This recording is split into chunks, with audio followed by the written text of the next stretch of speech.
Kali ini kelompok kami akan membahas tentang materi explanation text yang berupa pengertian, tujuan, generik struktur, language features, dan contohnya.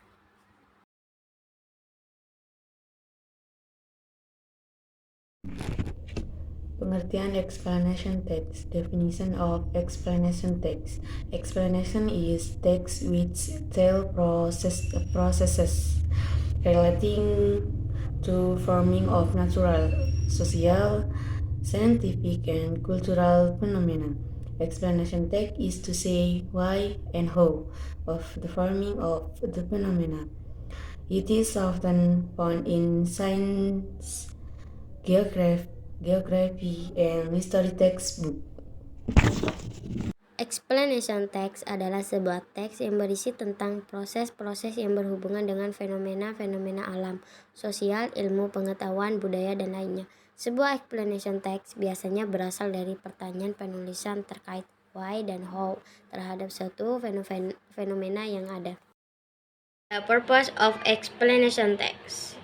Explanation is the text which tell processes relating to forming of natural, social, scientific, and cultural phenomena to explain how or why something happens.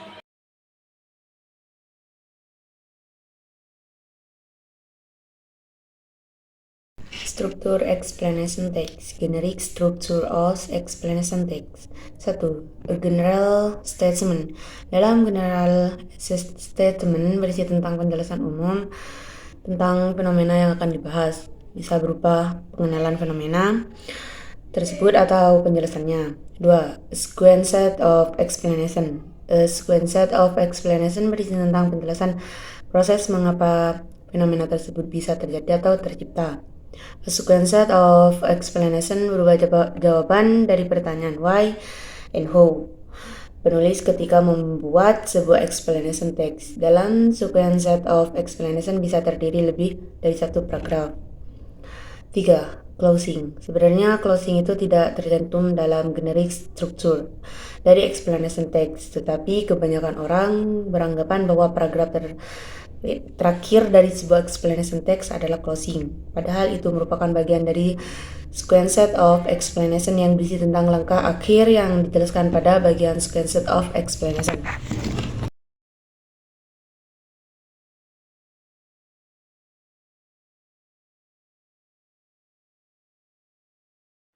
Ciri-ciri explanation text.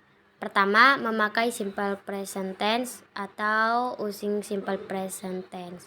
Pemakaian simple present tense sebab teks explanasi sendiri berisi mengenai fakta suatu tindakan atau kejadian. 2. Memakai pronouns dan nouns atau using pronouns dan nouns. Sama halnya dengan teks jenis lainnya. Teks explanasi terdiri atas beberapa noun dan pronouns, subject pronoun, object pronoun, dan possessive pronoun. 3. Memakai action verbs atau using action verb.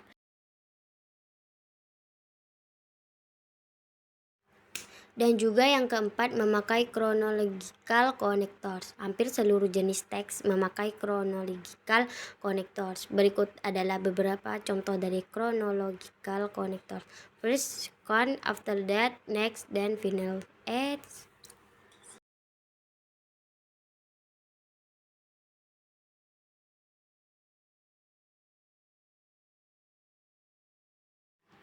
Selanjutnya yang kelima, memakai passive voice. Di dalam bab explanation text pasti terdapat suatu kalimat passive voice.